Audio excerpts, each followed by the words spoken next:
pues vamos a hacer otro no sé qué de otra película que acabo de ver. Ajá.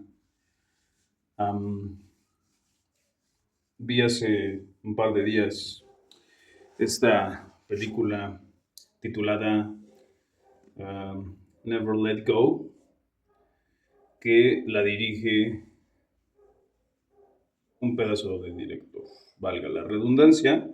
Su nombre es Alexandre Aya, francés. Soy un gran seguidor de su trabajo. Para poder tener un poquito de contexto de el por qué mi expectativa alta hacia esta película se dio desde el momento en que se hizo público el primer tráiler, pues es importante saber de quién estamos hablando. Y no estoy seguro de si conozco todos los trabajos que ha hecho Aya, pero pues al menos creo que he visto la mayoría. La primera película que vi de él fue, sin saber que era de él, por cierto, fue Mirrors, esta película de terror en donde creo que se tituló aquí en México Espejos Siniestros, si no mal recuerdo, donde te mostraba una realidad alterna que no recuerdo bien cuál es la premisa de la película, pero se da a través de una maldición que está arrastrando este personaje principal. Creo que es protagonizada por este Kiefer Sutherland, el que hizo la voz de Snake en Metal Gear durante muchos años. Y él empieza como guardia eh, nocturno en una, creo que es una mansión abandonada o algo por decirlo, no recuerdo bien la premisa. Pero pues te presenta escenas violentas bastante gráficas, bastante potentes, que es uno de los característicos que tiene el cine de Aya. La segunda película que vi de él es una joyita de joyas que pues, yo creo que es de mis películas favoritas dentro de lo que es conocido como el New French Extremity, Haute Tension, alta tensión, en donde si no la han visto tienen que ver esa película, tienen que ver esa película. Tiene un cambio de trama que sí te vuela la cabeza, si no la han visto tal vez le haga un no sé qué próximamente, la tengo que ver de nuevo, que por cierto trae una rola buenísima de Muse, la de Newborn, como soundtrack, en una parte de una persecución que se lleva a cabo en la película, sale esta rola de soundtrack, y también fue la primera vez que escuché a Muse. Otra película que vi en el cine de él fue la de Piranha 3D, que por más ridículo que pueda parecer el título de la película, o sea, la divertida que me di, eh, incluso con la cara de horror de mi esposa, en ese entonces mi novia, porque la película es muy gráfica en cuanto a su violencia, ¿no? Y fue dirigida por este señor. Sin embargo, yo creo que la que tiene mayor peso para mí, como, puta, que si no hubiera sabido que era un remake, pensaría que es el slasher perfecto. Y es que el remake que hizo de The Hills Have Eyes, este señor Alexander Aya, es una de las películas que a la fecha más me han gustado en la historia del cine, principalmente en relación a los slashers. Hubo un tiempo en el que fui muy fanático de ese subgénero, que obviamente a la fecha Michael Myers sigue siendo mi asesino serial favorito dentro de los slashers. Sin embargo, en The Hills Have Eyes se vuela la barda este señor con esa película. O sea, es violencia pura y dura, es un horror verdadero. Eh, Empieza creando una tensión y es lo que me gusta mucho de este señor, que sabe cómo crear una atmósfera, no empieza de lleno con la violencia, o tal vez sí, porque en el caso de The Hills Have Eyes tiene un inicio bastante, este, un poquito ahí gráfico, que te dice a qué te vas a enfrentar en la película, ¿no? Pero que normalmente, como en las películas que ya mencioné previamente, empieza a crear una tensión a través de un pequeño guión, un trato bien pensado, una atmósfera, buena música, etcétera, ¿no? Y esto, pues obviamente, ¿desde cuándo? De hace mucho. Hay una película que me falta ver de este señor, no recuerdo cuál es francesa también. Haute Tension es francesa. Cabe destacar que dentro de su catálogo solamente, hasta donde sé, hay dos, Haute Tension, y la otra, no recuerdo el nombre de esa película, si lo encuentro lo voy a poner aquí en forma de texto, con subtítulos. Pero el resto de sus películas pues han sido como que más agringadas, ¿no? Y no está mal, porque al final al cabo, aunque han sido hechas en inglés y con actores norteamericanos, pues el director sigue siendo el mismo, ¿no? O sea, es un señor francés que ya tiene trayectoria en el cine de terror, que forma parte de este grupo del New French Extremity con su película Half Tension, y por ende tiene pues una buena trayectoria a mi parecer, ¿no? Entonces, esto me elevó mucho la expectativa en relación a Never Let Go, y principalmente también porque tenía años que estaba esperando un trabajo de este señor, ¿no? O sea, años que esperaba algo. Del último que vi fue Piraña 3D, y de ahí en fuera creo que no presentó nada más. Entonces, fui hace 2 días a ver esta película al cine. Y nuevamente, o sea, inicia con una excelente ambientación, con una excelente ubicación. A mí en lo particular el folk horror es algo que me da muchísimo gusto que se esté reviviendo, y como que coquetea un poquito con el folk horror en esta Never Let Go, eh, que lamentablemente tiene una puntuación muy baja, pero entiendo por qué razón la tiene, ¿no? Y ahorita vamos a llegar a eso. El punto es que la película eh, nos cuenta la historia de una madre con sus dos hijos gemelos que ni se parecen en absoluto los morros. Tratan de eh, provocar que el hecho de que se vean demacrados, en inanición, sucios, evite que se les note este parecido, pero no he visto, voy a buscar, pero no son los mismos, o sea, no son gemelos reales, y son dos actores totalmente diferentes. Y bueno, Halle Berry, ¿no? Que de por sí ya es una actriz con trayectoria, y no recuerdo haberla visto en muchas películas de terror. Sin embargo, una que viene a mi mente y que me quedó muy grabada porque el final también me encantó de esa película en general la película es muy buena, la de Gótica.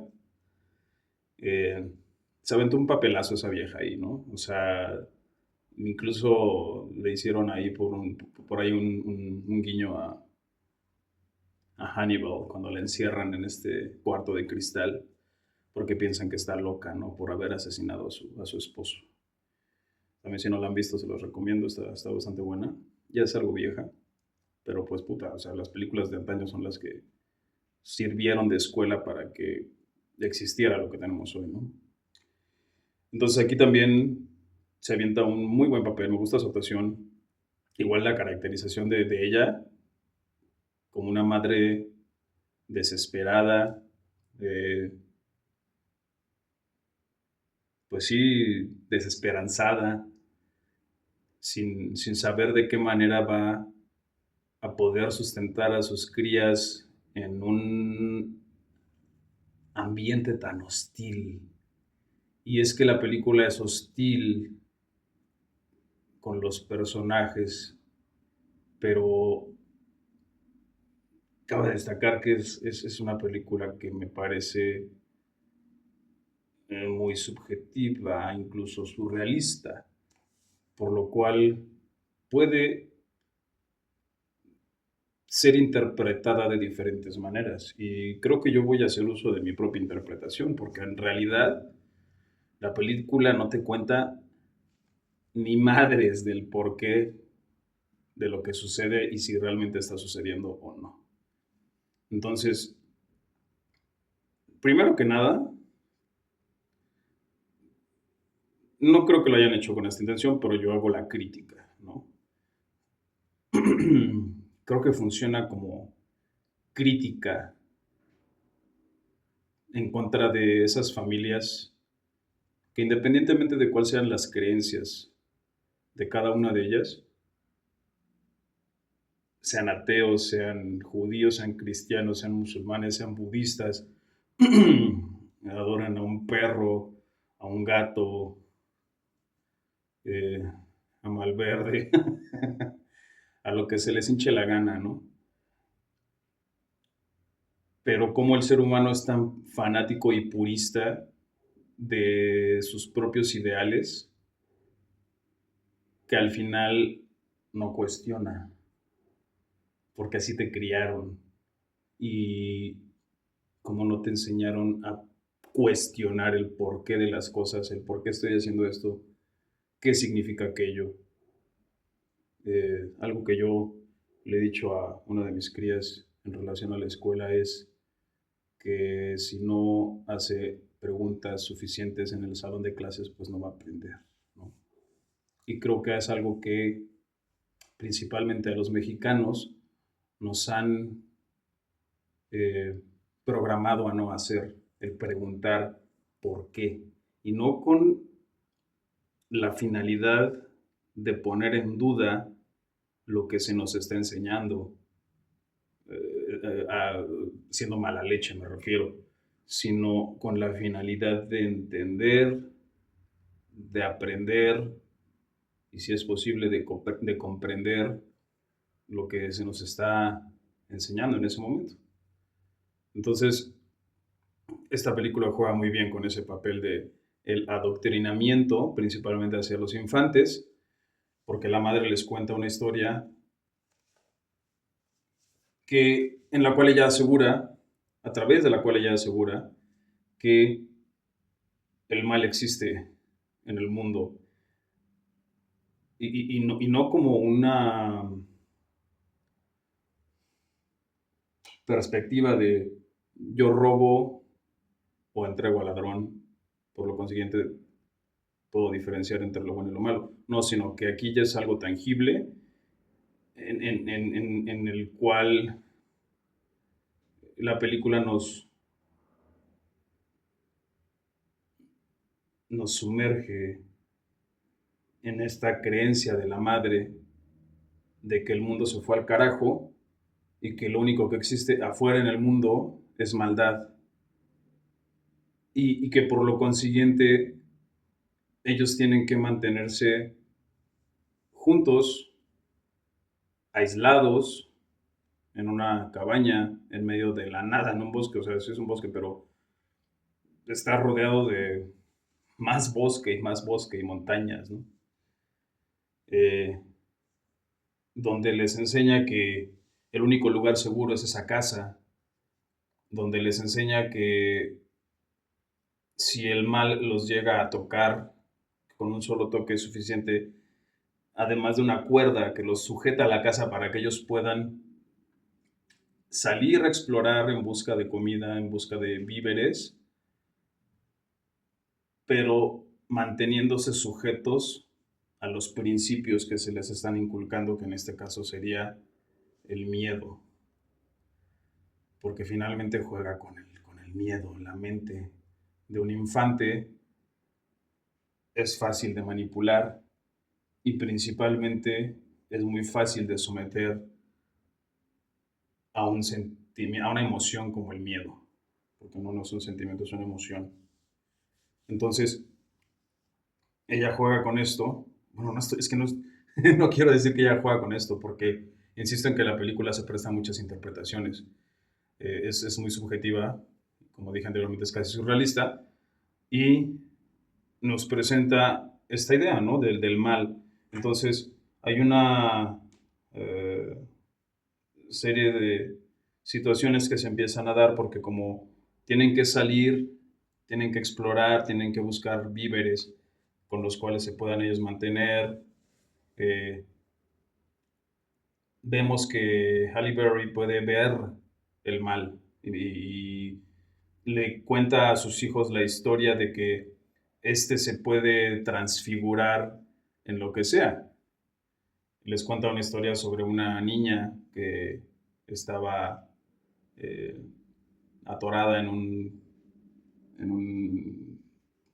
Se había caído y su pie se le atoró entre las raíces de un tronco, de un árbol, y cómo ella la dejó morir ahí porque aseguraba que era el mal, ¿no? Pero al mismo tiempo afirma que la dejó morir, ¿no? Y de hecho inicia con esta escena la película con esa niña ya en putrefacción, ya en estado de descomposición muy avanzado, porque se ve hasta casi momificada.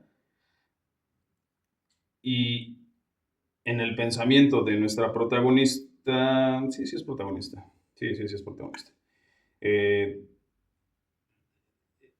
esa entidad del mal o esa energía o esa fuerza del mal se hizo pasar por esa niña y en algún momento la vio despertar también, ¿no? Porque eso es lo que aparenta el inicio de la película con esa escena, ¿no? Como si ella lo recordara o lo estuviera soñando en ese momento. Y suceden varias cosas durante la salida de ellos. Justamente uno de los hijos cae y se truena el tobillo. Tienen unas flautitas con las cuales llamar desde lo lejos a su madre en caso de que estén en peligro. Y la razón por la cual se cae es porque van discutiendo los hermanos, porque uno se quería soltar para ir a agarrar un huevo que vio lejos, y su hermano le dijo, no, porque no te debes de soltar de la cuerda. Insisto en que la cuerda representa como esos principios a través de los cuales ellos fueron criados y los mantiene sujetos a su lugar de origen, ¿no? A su casa. Entonces ellos empiezan a tener esa discusión y se van caminando, van como que de regreso, y de repente uno de los hermanos, el menor, porque en eso le dice, yo soy mayor que tú, y le dice, por 3 minutos. Entonces el mayor va adelante, el mayor es mucho más obediente, más apegado a la madre y a sus principios, a su educación, y el otro sí es como que más rebeldón, más más de poner en cuestionamiento lo que les empieza, lo que les está enseñando su madre, ¿no? Al fin y al cabo. Este va a ser un video largo porque la película tiene mucho tiene muchísimo que rascar, que escarbar. Y él le dice, o se escucha, bueno, van caminando, perdón, me pierdo. Y el mayor va adelante y de repente el menor voltea hacia abajo y le ve la cuerda suelta. O sea, de hecho no se ve que la cuerda esté sujeta a nada, se ve como si él trajera la cuerda amarrada a sí mismo sin estar sujeta a los principios. Y se escucha que dice, She loves me more, ella me ama más a mí. Y el menor se enoja y le pisa la cuerda y este güey se cae. Ah, no, perdón, primero voltea y le dice, ¿qué dijiste? Le dice nada. Y en esto este güey se voltea, el menor le pisa la cuerda, este güey se cae, se rueda y se truena el tobillo, ¿no? Entonces empieza a ver algo porque ya no tiene la cuerda, está suelto de la cuerda. Por eso digo que es muy surrealista esa película, o sea, sí, sí, sí tiene como cambios de... Parecían incluso errores en la dirección y el vestuario, no sé. Y no quiero estar de mamón haciendo creer que es la película del año, porque no lo es. Pero me gustó cómo juega con tu mente y te hace ponerte primero de parte de la madre, después del hijo, después del otro hijo, porque resulta que cada uno tiene su propia perspectiva de lo que está sucediendo. Y esta es la parte chingona de la película, ¿no? Que cada uno tiene su propia perspectiva.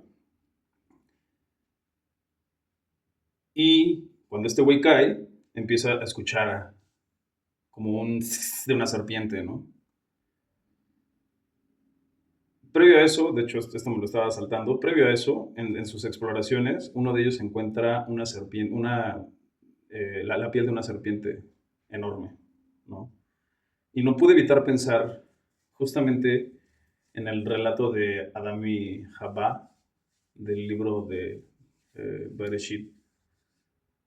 De alguna manera vino a mi mente la interacción que existió de manera metafórica entre la mujer y la serpiente. Un maestro gnóstico en una ocasión me dijo que serpiente significaba ser pensante, no hacía alusión necesariamente al animal que nosotros conocemos, al reptil, ¿no?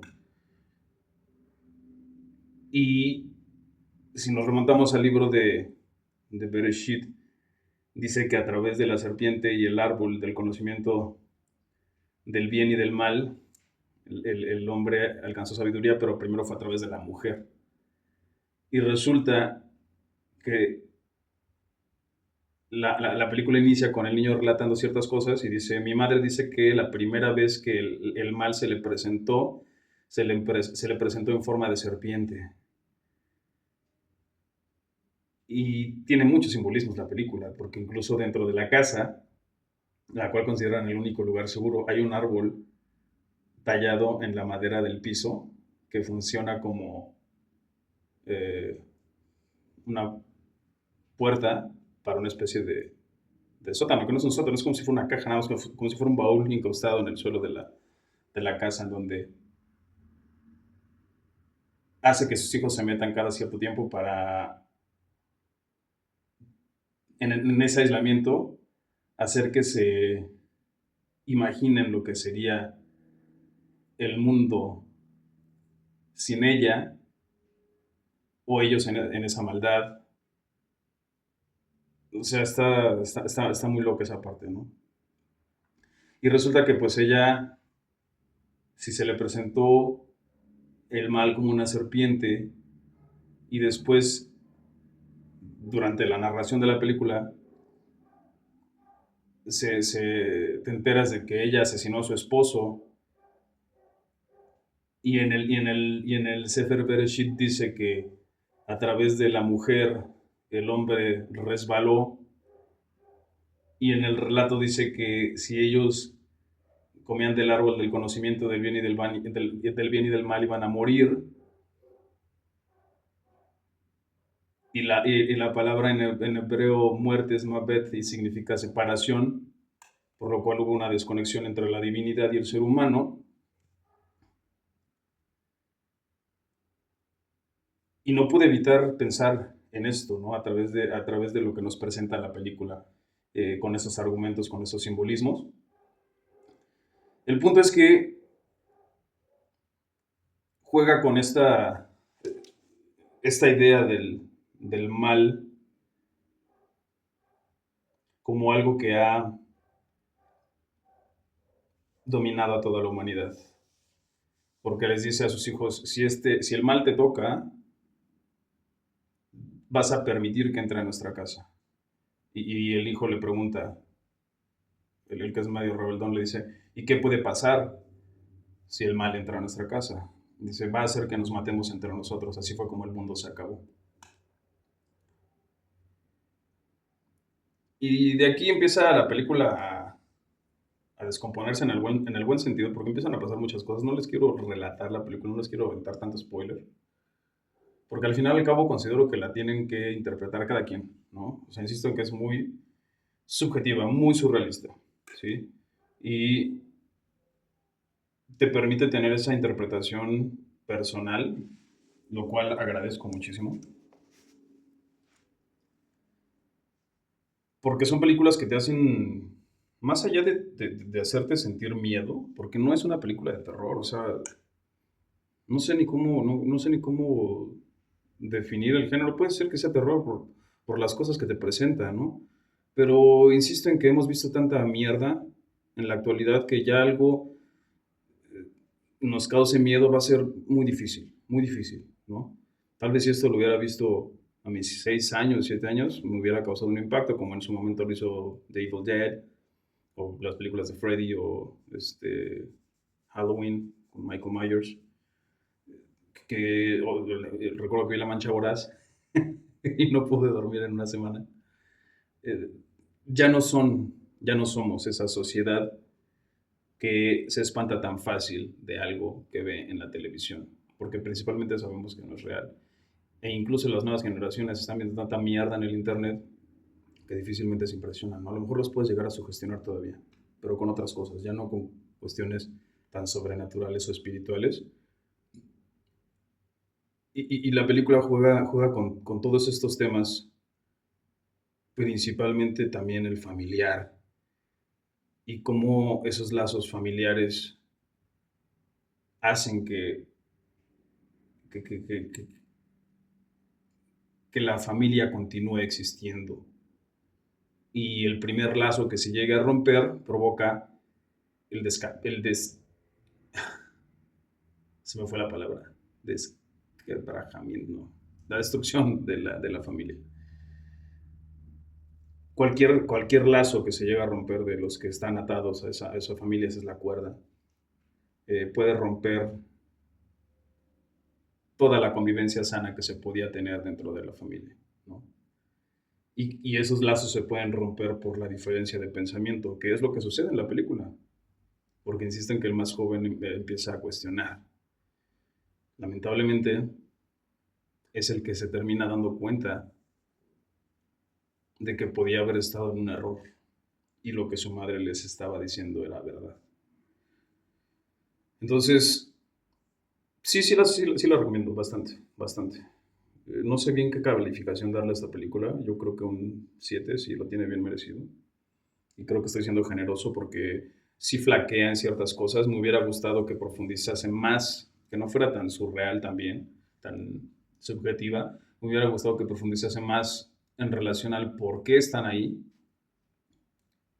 Eh, Principalmente porque sabemos que ella asesinó a su esposo, sin embargo, en algún momento lo ve, pero a todos estos personajes que ella ve en el bosque, que al parecer son su madre, su padre y su esposo, a los que ella asesinó, porque según ella relata, el mal los tocó, se soltaron de la cuerda y permitieron que el mal los tocara. Y se le presenta a su esposo en alguna ocasión y le dice, ya les dijiste la verdad. Dice, no puedes decirles la verdad porque si les dices la verdad de lo que está sucediendo aquí, les tienes que decir quién eres tú en realidad, ¿no? Y le concluye diciendo, voy a provocar que te comas a tus hijos. Esto juega un papel importante, esta frase, porque está dividida la película en 3 capítulos. Uno, lo de la cuerda, dos, de cómo voy a alimentar a mis hijos, y la tercera es qué vamos a hacer ahora. O sea, está dividido en esos 3 capítulos, ¿no? Pero justamente coincide con la parte de cómo voy a alimentar a mis hijos. Y tiene muchísimas cosas muchos simbolismos que destacar. Ella tiene una serpiente tatuada en la espalda, pero a todos los que ve que se le aparecen, que insisto, su esposo, perdón, su madre y su padre, tienen alguna herida y debajo de la herida se les ve la piel de una serpiente, ¿no? Y uno de los hijos en algún momento tiene una pesadilla donde, aparte de sonámbulo, cuando despierta está fuera de la casa, le ponen un cascabel en el tobillo para que se den cuenta cada vez que el cabrón se levanta, pero en esta ocasión no traía el cascabel, se salió de la casa, pero en su sueño lo iban tirando de la cuerda hacia el pozo y lo que lo tira de la cuerda hacia el pozo es una entidad medio reptiloide, ¿no? Que podemos ver más adelante, pero insisto en que nos hace cuestionarnos la película sobre si lo que vimos es real o no. Me refiero desde la perspectiva de los protagonistas, ¿no? Los niños se aventaron una muy buena actuación, cabe decirlo. Eh, qué chingón que pues haya morros con ese talento. Lamentablemente la industria es una mierda y los terminan corrompiendo, pero se avientan un muy buen papel. Halle Berry también se avienta un muy buen papel. Y en general la película me parece bastante buena. Entonces sí, sí lo doy un 7. Un 7. Me gustaría poder decir muchas otras cosas más, pero insisto en que es una película que se tiene que ver porque la vas a tener que interpretar a tu manera. No hay como un verdadero hilo argumental que seguir, una cronología. Simplemente vas a cuestionarte qué chingados acabo de ver. ¿Fue, fue o no fue? Entonces, se las recomiendo, está en el cine todavía. Y pues aguántenme porque acabo de ver otra ayer que se llama Blink Twice, que la verdad es una sorpresota que me aventé de película muy buena también. Nos vemos.